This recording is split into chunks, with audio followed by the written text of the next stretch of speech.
Good morning to all of you. और जैसा कि हम सभी को पता है कि स्कूल में विंटर ब्रेक दे दिया गया है डीएम के ऑर्डर के अनुसार, लेकिन हमारी पढ़ाई जो है किस तरह से बाधित ना हो, इसलिए हम लोगों ने क्या किया है कि ऑनलाइन क्लासेस को शुरू किया है। तो जैसा कि हम सभी जानते हैं इस माह जनवरी का जो महीना है, इस जनवरी के महीने में हमने क्या लिया है, तो हमने जो जनवरी का जो सिलेबस है उसको लेकर के आगे बढ़ने वाले हैं। जनवरी के सिलेबस में हमने बोला था इस बार हम लोग चैप्टर 7 जो कि हिस्ट्री का है इसी को हम लोग डिस्कस करने वाले हैं, हिस्ट्री के चैप्टर 7 को। और चैप्टर का नाम है the making of original culture. इसी के बारे में हम पढ़ने वाले हैं, the making of original culture के बारे में। लेकिन चैप्टर 7 में आने से पहले हम थोड़ा सा इसके बैकग्राउंड को समझेंगे कि आखिर चैप्टर 1 से लेकर 6 तक हमने क्या क्या चीज़ों को देखा है। तो सबसे पहले अगर हम बात करें तो हमने देखा था कि चैप्टर 1 और 2 और 3 और 4 यानी ये 4 चैप्टर जो थे, शुरुआती 4 चैप्टर में हमने भारत के पॉलिटिकली व्यू को समझा था। भारत के पॉलिटिकली यानी पॉलिटिकल व्यू को समझा था, जिसमें हमने ये देखा था कि जो हमारे बहुत सारे जो राजा महाराजा हैं, जैसे कि हमने देखा था इनके बारे में, तो हमने देखा था दिल्ली सल्तनत को हमने पढ़ा था, हमने दिल्ली सल्तनत को पढ़ा।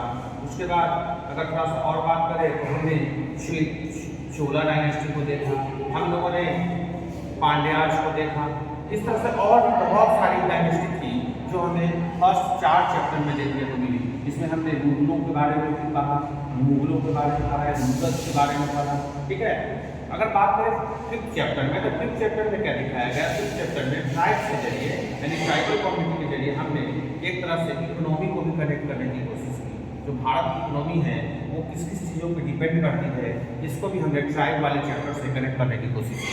आगे अगर हम बात करें तो जो चैप्टर 6 था हमारा, वो पूरी तरह से डिवोशनल था। डिवोशनल का मतलब है यहाँ पे हम लोगों ने देखा जो हमारी जो रुचि है, हमारा जो भगवान के प्रति जो स्नेह है, जो प्यार है, उसके थ्रू हमने ये देखा और बहुत सारे जो भक्ति मूवमेंट थे वो पूरे भारत में देखने को मिला। खास करके नॉर्थ इंडिया के बारे में बात करें तो नॉर्थ इंडिया और साउथ इंडिया सबसे ज़्यादा इससे इन्फ्लुएंस था। नॉर्थ इंडिया और साउथ इंडिया ये दोनों ऐसे थे जिसका हमने बहुत अच्छे से जिक्र भी किया है। और हमने इसमें नॉर्थ इंडिया में भक्ति मूवमेंट जिसमें हमने गुरु नानक के बारे में पढ़ा था, गुरु नानक के बारे में हमने पढ़ा, उसके बाद हमने कबीर को लिया था। तो ये तमाम जितने भी गुरु थे हमारे और ये जितने भी महान आत्माएं थी, उनका जो कनेक्शन था विभूषण के साथ, इससे भगवान से, इसके बारे में हमने देखा। साउथ में हमने नाथपंथी को पढ़ा, हमने अलवर और नयानार को भी देखा। तो इन सभी को देखने के बाद आज हम लोग चैप्टर 7 को डिस्कस करने वाले हैं। और ये चैप्टर जो है वो पूरी तरह से 2 शब्दों के आसपास घूमेगा।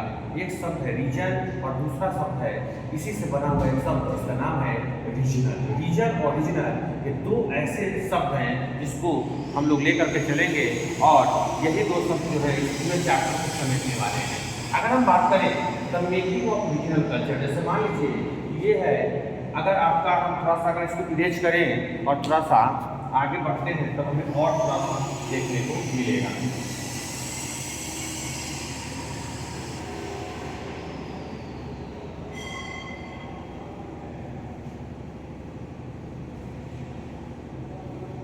तो हमने 2 बातें रखी, एक बातें था रीजन और दूसरा इसी से बना हुआ रीजनल।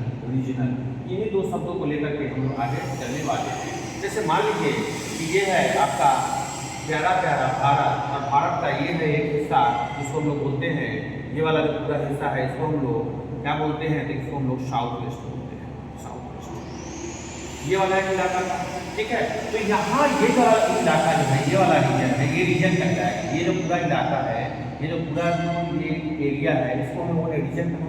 और यहाँ पे जितनी भी एक्टिविटी हो रही है, जितना भी एक्टिविटी हो रही है उसको हमने रीजनल कहा। जितनी भी एक्टिविटी हो रही है उसको हम लोगों ने रीजनल कहा। जैसे कैसे कैसे एक्टिविटी होगी सर, तो यहाँ के जितने भी डांस होंगे वो भी एक रीजनल एक्टिविटी है। यहाँ की जो भी फूड हैबिट है वो भी एक रीजनल फूड हैबिट है, ठीक है। तो इन सब के बारे में हम लोग देखेंगे, यानी किसी भी रीजन के बारे में जो जानेंगे वही कहता है आपका रीजनल। आगे थोड़ा सा और हम बढ़ते हैं तो आप सबको तो मालूम होगा कि किसी भी आदमी की जो आइडेंटिटी होती है, किसी भी आदमी की या किसी भी लोग की, किसी भी पीपल की अगर आइडेंटिटी होती है तो उसकी आइडेंटिटी 3-4 चीज़ों पे मुख्य रूप से डिपेंड करती है। पहला जो अगर हम बात करें तो पहली आइडेंटिटी है उसकी भाषा, यानी वो लैंग्वेज जो है, लैंग्वेज ये सबसे बड़ा फैक्टर है किसी को उसकी आइडेंटिटी दिलाने में, उसकी पहचान दिलाने में। अगर दूसरा बात करें तो दूसरा जो है वो है उसका डांस फॉर्म, यानी जो डांस फॉर्म है वो क्या है, म्यूजिक से भी हम कहीं ना कहीं अपनी आइडेंटिटी को बता पाते हैं। साथ ही साथ और बात करें तो और क्या क्या बात कर सकते हैं सर, तो और फूड हैबिट भी हो सकता है, फूड हैबिट भी है जिससे हम किसी भी आदमी की आइडेंटिटी को जान सकते हैं। जैसे आप बात करिएगा कि ये है आपका भारत, और भारत के निचले हिस्सों में ये जो साउथ वाला इलाका है, यहाँ का जो फूड हैबिट है वो भी काफ़ी अलग है। यहाँ का फूड हैबिट जो है वो भी क्या है, काफ़ी अलग अलग है। ठीक है, अगर बात करें तो यहाँ का जो आपका ड्रेसिंग सेंस, ये हम देखना चाह रहे थे, ड्रेसिंग सेंस कि आप कैसे कपड़े पहनते हैं उससे भी आपकी आइडेंटिटी पता चलती है, या किस रीजन से आप बिलोंग करते हैं। ठीक है, आगे अगर बात करें तो फूड हैबिट हमने ले लिया, हमने डांस फॉर्म ले लिया, हमने लैंग्वेज ले लिया। आपको पता होगा कि हमारा जो कॉन्स्टिट्यूशन है, हमारा जो संविधान है, इस संविधान में 22 भाषाओं का उल्लेख है। कितने भाषाओं का उल्लेख है? इसमें 22 लैंग्वेज का उल्लेख है, और ये भारतीय संविधान के 8 शेड्यूल में दर्ज है। हालांकि हम लोग अभी सिविक्स की क्लास नहीं ले रहे हैं, लेकिन फिर भी इतना जानना आपके लिए सही होगा कि भारत में कितनी भाषाएं हैं। तो कॉन्स्टिट्यूशन के अनुसार 22 भाषाएं हैं, और इनको भारत की अनुसूची 8वीं अनुसूची में शामिल किया गया है। इसको हम अनुसूची कहते हैं, और भारत में 12 अनुसूचियाँ हैं, उसमें से 8वीं अनुसूची में हम लोग केवल और भाषा को रखें। खैर वो सिविक्स की बात है, हम वहाँ नहीं जाएंगे, लेकिन हाँ ये बात जरूर याद रखिए कि किसी भी खास जगह के बारे में अगर जानना हो, सबसे बड़ी आइडेंटिटी होगी वो होगा आपका लैंग्वेज, यानी कि आपकी भाषा। आपकी भाषा ही एक ऐसी चीज़ है जिससे आप अपने आप को एक्सप्रेस कर पाते हैं, आप अपनी बातों को रख पाते हैं, और एक ऐसा एक क्या है, एक ऐसा माध्यम है जिसके जरिए आप अपनी चीज़ों को बता पाते हैं। तो ये जो भाषा है जिससे आपकी पहचान मिलती है, डांस है इससे भी आपकी पहचान हो जाती है, म्यूजिक है इससे भी आपकी पहचान हो जाती है। कभी कभी आपको सुनने में मिलता होगा कि अगर आप कहीं जाते हैं और अगर आप कोई भी एक टोन निकालते हैं तो लोग बता देते हैं कि अच्छा ये बंदा, ये लड़का, ये आदमी बिहार और यूपी से। क्यों वो पहचान जाता है? क्योंकि आपकी जो टोन है, आपकी जो भाषा है, वही उसको ऐसा करने पे मजबूर करते हैं। जैसे कोई मराठी में महाराष्ट्र का रहने वाला लोग यहाँ आएगा तो आप भी बता दीजिएगा कि वो उसकी भाषा मराठी है। अगर वो मराठी में कुछ भी बोलता है तो आपको भी पता चल जाएगा कि अच्छा ये मराठी है। बंगाल में रहने वाले लोग भोजपुरी बोलते हैं। इस तरह से आगे अगर बात करें, जैसा आप कहिएगा सर क्या भोजपुरी को शामिल किया गया है 22वीं अनुसूची में? तो नहीं, जवाब होगा कि नहीं, क्योंकि भोजपुरी जो है सर ये रीजनल लैंग्वेज है, या फिर इसको बोलियाँ भी कह सकते हैं, जिसको हम लोग डायलेक्ट्स भी कहते हैं। क्या कहते हैं सर? इसको हम लोग डायलेक्ट्स कहते हैं। इसीलिए भोजपुरी को 22 भाषाओं में नहीं रखा गया है, लेकिन हमारे संविधान की 22 भाषाओं में भोजपुरी का कोई नहीं है। हालांकि और भी 38 ऐसी भाषाएं हैं, 38 लैंग्वेज जिनको 8वीं अनुसूची में शामिल करने का प्रस्ताव बराबर से सरकार के पास भेजा जा रहा है, लेकिन ऐसा अभी कुछ भी नहीं है। अभी फिलहाल के लिए संविधान में 22 भाषाओं का जिक्र है, और इसी कथन पर हम लोग बात करेंगे। तो ये था आपका पूरा क्षेत्र, इसके माध्यम से हमने देखा कि हम लोग आगे करने क्या वाले हैं। यानी ये जो कल्चर है हमारा कल्चर, ये कल्चर जो है ये पूरी तरह से किसी भी क्षेत्र पे डिपेंड करता है। आगे अगर हम थोड़ा चले तो पहला एनसीईआरटी का जो टॉपिक है वो कहता है the Cheras and the development of Malayalam. तो बैकग्राउंड के बाद आप थोड़ा सा हम लोग देखेंगे the Cheras and the development of Malayalam. आइए देखते हैं उसके बारे में एनसीईआरटी क्या लिखता है।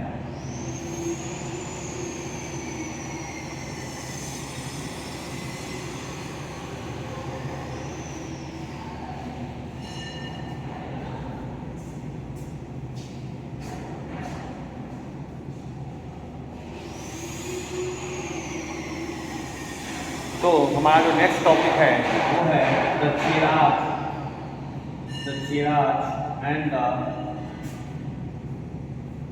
Development of Malayalam. Development of Malayalam.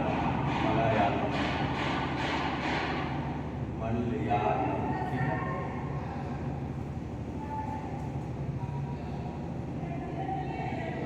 देखिए अगर बात करें तो फिर से लेकिन वही मैप लेंगे भारत वाला, ठीक है। भारत के जो साउथ वेस्ट का इलाका है, यही पे एक स्टेट है जिसे आप प्यार से केरला कहते हैं। इसके ऊपर जो है वो क्या है आपका, तो ये जो है कर्नाटक का क्षेत्र है, कर्नाटक प्लस केरला यानी केरला प्लस कर्नाटका। यहीं पे एक डायनेस्टी थी, इस डायनेस्टी को हम लोग चेरा डायनेस्टी कहते हैं। ये जो चेरा डायनेस्टी है ये भारत के 2 स्टेट को ऑलमोस्ट कवर करती थी, ये केरला और कर्नाटक, ठीक है। केरला और कर्नाटक को एक कवर करती थी, जिसका नाम था चेरा डायनेस्टी, ठीक है।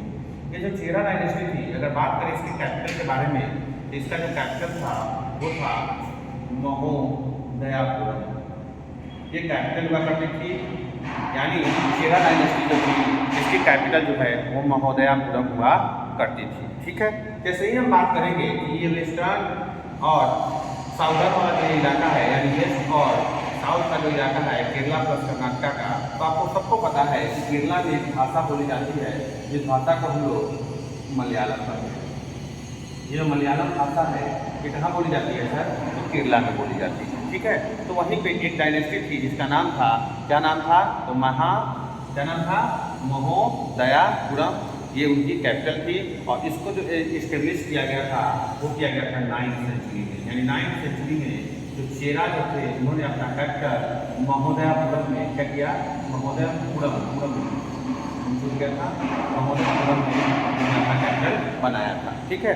थोड़ा सा आगे बढ़ते हैं तो और देखते हैं तो क्या दे रहा है, तो एनसीईआरटी लिखता है कि ये जो है ये सबसे मलयालम जो है ये सबसे पहला एग्जाम्पल है जब किसी लैंग्वेज को यानी रीजनल लैंग्वेज को उसका ऑफिशियल लैंग्वेज घोषित कर दिया गया था। ये तो हमारी रीजनल लैंग्वेज थी और इस रीजनल लैंग्वेज को वहाँ की ऑफिशियल लैंग्वेज के रूप में तब्दील कर दिया गया था, यानी ये वहाँ की ऑफिशियल लैंग्वेज भी बन गई थी, ठीक है। ये वहाँ की ऑफिशियल लैंग्वेज भी बन गई थी, ठीक है। ये पहला एग्जाम्पल था, ठीक है ना। अगर आगे बात करें तो ये जो चेरा थे, चेरा डायनेस्टी जो थी, इनका जो मूल रूप था वो संस्कृत से भी था। ऐसा नहीं था कि संस्कृत से इनका लगाव नहीं था। एनसीईआरटी लिखता है कि संस्कृत से भी इनका बहुत गहरा संबंध था और जो टेम्पल जो थे वो बहुत सारे जो ऐसे टेम्पल थे जिसके साक्ष्य संस्कृत के महाकाव्य से मिलते हैं, ठीक है। संस्कृत के जो महाकाव्य हैं उससे बहुत सारे जो इनके जो ये क्या बोलते हैं, इनके जो पोएटिक हैं या फिर इनके जो टेम्पल के जो साक्ष्य मिलते हैं वो यहाँ से चेरा से मिलते हैं। ऐसा भी कहा जाता है कि हमेशा से ये जो चेरा डायनेस्टी है ये संस्कृत का क्या रहा है, तो ये डेप्टर रहा है। डेप्टर कर सकते हो, डेप्टर का मतलब होता है ये ऋणी रहा है, यानी इससे क्या किया है सर, तो बहुत सारी चीज़ों को गौरव किया है। कहाँ से गौरव किया है, कहाँ से, तो संस्कृत से इसे गौरव किया गया है। कहाँ से गौरव किया गया है, संस्कृत से। यानी जो चेरा की बहुत सारी भाषाएं जो हैं वो कहाँ से की गई है, तो वो की गई है आपको कहाँ से, संस्कृत से ली गई है, ठीक है। आगे अगर बात करें तो थोड़ा सा एनसीईआरटी लिखता है कि the first literary works in Malayalam dated to about the 12th century और 14th century text the Lilatilakam. क्या नाम था उसका, एक और बुक है जिसका नाम है, लिटरेरी वर्क है जिसका नाम है लीला तिलाकम, ठीक है। कैसे लिख सकते हैं, लीला तिलाकम। ये लीला तिलाकम जो है ये लिटरेरी वर्क हुआ करता था, और तब ये छपा, तो याद रखिएगा ये लिटरेरी वर्क जब आया था उस समय 14th सेंचुरी, तब तो 14th सेंचुरी में ये लीला तिलाकम आया था। और इसमें किस किस चीज़ का था जिक्र है, तो ये ग्रामर और पोएटिक का जिक्र करता है। ये जो लीला तिलाकम है ये किसका जिक्र करता है सर, इसमें जिक्र है पोएटिक्स एंड ग्रामर का, पोएटिक्स एंड ग्रामर का। आगे बात करते हैं तो थोड़ा सा और लिखता है एनसीईआरटी वाज कंपोज इन मणिपुरम। और अगर तिलाकम है इसको, इसका जो कंपोजिशन है यानी जो कंपोज किया गया था, ये किसमें किया गया था कंपोज, ये किया गया था आपका किसमें, तो मणिपुरम में। किसमें, मणिपुरम। अभी क्या होता है सर मणिपुरम, उसको थोड़ा सा हम डिस्कस करते हैं कि आखिर ये मणिपुरम होता क्या है, ठीक है। इसको थोड़ा सा हम देखते हैं कि मणिपुरम जो है वो क्या है, ठीक है। तो थोड़ा सा हम देखेंगे मणिपुरम के बारे में, ठीक है। मणिपुरम के बारे में ऐसा कहा जाता है कि मणिपुरम और कुछ नहीं है बल्कि ये 2 लैंग्वेजेज का एक क्या है, एक संगम है। फिर सब लिखते हैं यहाँ पे मणिप्रवलम, ठीक है, मणिप्रवलम। ये मणिप्रवलम जो है ये दो भाषाओं से मिलकर के बना हुआ है, एक संस्कृत और दूसरा है कोई भी रीजनल लैंग्वेज। क्योंकि हम बात इसलिए क्योंकि अपने हम बात केरला के बारे में कर रहे हैं, तो केरला की जो रीजनल लैंग्वेज थी वो मलयालम थी, इसलिए यहाँ पर हम संस्कृत प्लस मलयालम कर सकते हैं। और ये मणिपुरम जो है, मणिप्रवलम जो है, ये दो चीज़ों से मिलकर बना है। आगे अगर बात करें तो इसका लिटरेरी मीनिंग क्या होता है सर? इसका लिटरेरी मीनिंग होता है डायमंड्स एंड कोरल। अब कहिएगा सर कि डायमंड्स एंड कोरल क्या है? कि डायमंड्स एंड कोरल क्या है? तो डायमंड्स एंड कोरल के बारे में थोड़ा सा जानेंगे। तो डायमंड्स का मतलब क्या होता है? डायमंड्स का मतलब क्या होता है? आपको पता है हीरा होता है, हीरा। एंड मूंगा, कोरल का मतलब क्या होता है? मूंगा। अब आप पता है मूंगा क्या होता है? हीरा। तो मूंगा जो है एक समुद्री जीव है, ठीक है ना, ये समुद्र में पाने वाला एक जीव है। मतलब क्या है सर? तो ये जो है हीरा किसको कहा गया है? तो हीरा यहाँ पे संस्कृत भाषा को कहा गया है। हीरा किसको कहा गया है? संस्कृत भाषा को। और मूंगा जो है ये कहा गया है कोई भी रीजनल लैंग्वेज, ठीक है ना। यानी अगर बात करें सब लैंग्वेज का, अगर सबसे ज़्यादा किसी लैंग्वेज को महत्व दिया गया है तो संस्कृत को ही दिया गया है, इसलिए लिटरेरी मीन्स इसको क्या कहा गया है? हीरा कहा गया है और इसको मूंगा कहा गया है, ठीक है।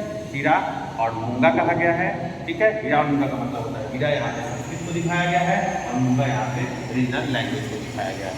तो आप लोग चलते हैं, ये जो आपका टॉपिक है खत्म होने वाले के कगार पे है, लेकिन हम देखेंगे कि अभी तक हम लोगों ने क्या क्या देखा है। अभी तक हम लोगों ने क्या क्या देखा है? हम लोगों ने देखा कि भारत में डायनेस्टी थी जो साउथ वेस्टर्न में, एक बार थोड़ा सा कंबाइन कर रहे हैं इसको हम लोग थोड़ा सा एक बार पूरे को समेटने की कोशिश करते हैं, बाइंड अप करते हैं थोड़ा सा, ताकि जो भी हमने पढ़ा है उसको एक बार अच्छे से बाइंड अप कर ले और हमारे मेमोरी में वो फिट हो जाए। तो साउथ वेस्टर्न का एक पार्ट था। साउथ वेस्टर्न पार्ट में यानी भारत के जो दक्षिणी पश्चिमी जो अंग है, उसी में एक जगह है, एक स्टेट है जिसका नाम है केरला प्लस कर्नाटका। यहीं पे डायनेस्टी रहती थी कर्नाटका, यहीं पे स्टेट थी जिसका नाम है चेरा। फिर से लिख देते हैं एक बार और, चेरा। और ये जो चेरा थी, ये जो चेरा डायनेस्टी थी, इन्होंने अपना क्या बनाया था सर? इन्होंने अपना कैपिटल जो है वो बनाया था कहाँ सर? तो महोदयापुरम में। और इनकी अगर बात करें इनकी रीजनल लैंग्वेज क्या थी सर? इनकी रीजनल लैंग्वेज मलयालम हुआ करती थी। बाद में अगर बात करें तो इनकी बहुत सारी ऐसी जो काव्य हैं वो संस्कृत की भाषाओं से लिया गया है। और इनका मानना है कि संस्कृत जो है, ठीक है ना, संस्कृत जो है वो सभी भाषाओं का एक क्या है, उसको कह सकते हैं कि सभी भाषाओं की मदर है। यानी हीरा भी संस्कृत को ही इसीलिए कहा गया है क्योंकि जितनी भी चीज़ें ली गई हैं उसका जो मूलभूत जो आप बोल सकते हैं कि सोर्स है, स्रोत है, वो आपकी संस्कृत है। और भी जो भी रीजनल लैंग्वेज है वहाँ से उसको लेकर के एक काव्य लिखा गया, एक कृति है, इसका नाम है मणिप्रवलम। और ये मणिप्रवलम वही है जिसमें संस्कृत और रीजनल लैंग्वेज से मिलकर के बना हुआ है। और अगर बात करें इसका मीनिंग क्या है मणिप्रवलम का, लिटरेरी मीनिंग क्या है? लिटरेरी मीनिंग इसका है डायमंड्स एंड कोरल। डायमंड का मतलब हीरा और मूंगा हमने पहले ही डिस्कस किया है कि मूंगा जो है समुद्री जीव है। मतलब बहुत सारे समुद्र में एक समुद्र में बहुत सारे जो जीव होते हैं उसको मूंगा कहा गया। और ये क्या है? तो ये किसी भी लैंग्वेज के साथ ये समाहित हो जाएगा, लेकिन इंग्लिश ये संस्कृत जो है ये क्या है सर? ये तो ये सभी लैंग्वेजेस का एक मदर है। आगे अगर हम बात करते हैं तो जो दूसरा टॉपिक एनसीईआरटी लिखता है वो लिखता है rulers and religious tradition the Jagannath. हम इसको थोड़ा सा डिस्कस करते हैं। तो हम लोग चलते हैं दूसरे टॉपिक की तरफ, ठीक है। ये आपका जो पहला टॉपिक था, मैंने बहुत कोशिश की आप लोगों को समझाने की और आशा करते हैं कि ये टॉपिक आप लोगों को समझ में आया होगा। आगे हम चलते हैं और दूसरा टॉपिक को डिस्कस करते हैं जिसका नाम है रूलर्स एंड रिलीजियस ट्रेडिशन। क्या नाम है? Rulers and religious tradition. Religious tradition और इसको क्या कहेंगे आप? इसको आप कहिएगा जगन्नाथा कल्ट। क्या कहिएगा? तो आप कहिएगा जगन्नाथा कल्ट। क्या कहिएगा? तो क्या कहिएगा? जगन्नाथा कल्ट। आप कहिएगा सर एक मीनिंग है कल्ट, ये कल्ट क्या होता है? तो आप जब भी बात करेंगे कल्ट के बारे में तो कल्ट, बल्कि कल्ट का मतलब होता है ये कुछ नहीं सर, ये कम्युनिटी है। ये क्या है सर, ये कम्युनिटी का भाव रखती है, यानी कल्ट क्या है सर, ये ग्रुप है, क्या है सर, ये ग्रुप है। इसका ग्रुप होगा सर, तो ग्रुप क्या होगा, ग्रुप लोगों का ही होगा, सीधी सी बात है। अगर बात करें हम कल्ट के बारे में, ये कल्ट क्या है, कम्युनिटी है, ये क्या होगी, ग्रुप होगी। तो हम लोग बात करेंगे कि यहाँ पे दिया गया है जगन्नाथ का। तो देखिए मान लीजिए कि कोई मंदिर है, मान लीजिए कि आपको सबको पता है कि जगन्नाथ पुरी में एक मंदिर है जिसका नाम है जगन्नाथ टेम्पल। क्या नाम है, तो आप लोग बात करेंगे तो आप लोग कहेंगे कि जगन्नाथ, क्या कहेंगे, जगन्नाथ टेम्पल।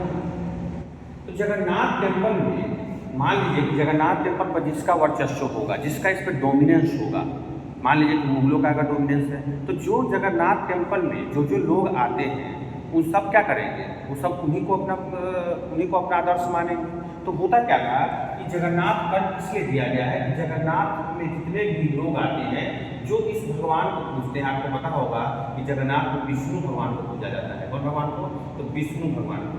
और विष्णु भगवान के जितने भी अनुयायी होंगे, अब मान लीजिए कि विष्णु भगवान पे जगन्नाथ टेम्पल पे अगर किसी राजा का वर्चस्व हो, आपको पता होगा कि चाहे मुगल हो, चाहे मराठाज हो, चाहे और भी जितने भी राजपूत हो, ये सब चाहते थे कि जगन्नाथ टेम्पल में हमारा क्या हो, चाहे इंग्लिश ईस्ट इंडिया कंपनी को ले लीजिए आप, इंग्लिश ईस्ट इंडिया कंपनी हो, ये सब चाहते थे कि जगन्नाथ टेम्पल पर मेरा एक क्या हो, डोमिनेंस हो, मेरा उस पर एक वर्चस्व हो, वो मेरे बस में रहे, वो मेरे अधीन में रहे। ठीक है, लेकिन क्यों चाहते थे सर, चाहते इसलिए थे कि अगर वो टेम्पल को अपने बस में कर लेंगे तो वहाँ के जितने भी लोग हैं, ठीक है ना, वहाँ के जितने भी लोकल पीपल हैं, सब उनको क्या मानेंगे, सब उनको अपना मानेंगे कि अच्छा ये भगवान को मानता है तो हम लोग इस भगवान को मानेंगे। इस तरह से मतलब वो अपना क्या चाहते थे, वो अपनी एक तरह से क्या चाहते थे, पॉपुलरिटी चाहते थे। इसलिए वो जगन्नाथ टेम्पल को या फिर जगन्नाथ कल्ट को जो भी कहिए, उनको अपना बनाना चाहते थे, चाहे वो आपके मुगल्स हो, चाहे मराठाज हो, चाहे even English east India company भी बाद में आकर के बहुत ज़्यादा प्रयास की कि जगन्नाथ टेम्पल जो है उस पर मेरा डोमिनेंस हो। हालांकि वो अलग बात है, हम लोग थोड़ा सीधा देखते हैं। तो ये जगन्नाथ टेम्पल जो है ये पुरी में है, ठीक है। और अगर हम बात करें तो ये किसको डेडिकेटेड है सर, ये डेडिकेटेड है इसको, कौन से भगवान को, ये डेडिकेटेड है विष्णु भगवान को। ठीक है, तो हम कोशिश करते हैं कि इसको आज हम समझा चुके हैं, और अगले क्लास में हम लोग जो कि कल होगा उसमें हम थोड़ा सा इसको और डिटेल में डिस्क्राइब करेंगे और चीज़ों को और बेहतर से समझने की कोशिश करेंगे। आज आप लोगों का बहुत बहुत धन्यवाद जो आप लोगों ने इतना अच्छा साथ दिया। और ठंड की छुट्टी है तो घर में रहिए, सेफ रहिए, सुरक्षित रहिए, और ऐसे ही पढ़ाई को भी पूरा कीजिए, क्योंकि आपको पता है कि ऐसे ही स्कूल खुलेगा, एग्ज़ाम भी होने वाला है, तो उसको मद्देनज़र रखते हुए आप अपनी पढ़ाई को जारी रखें। धन्यवाद, सबका बहुत बहुत धन्यवाद।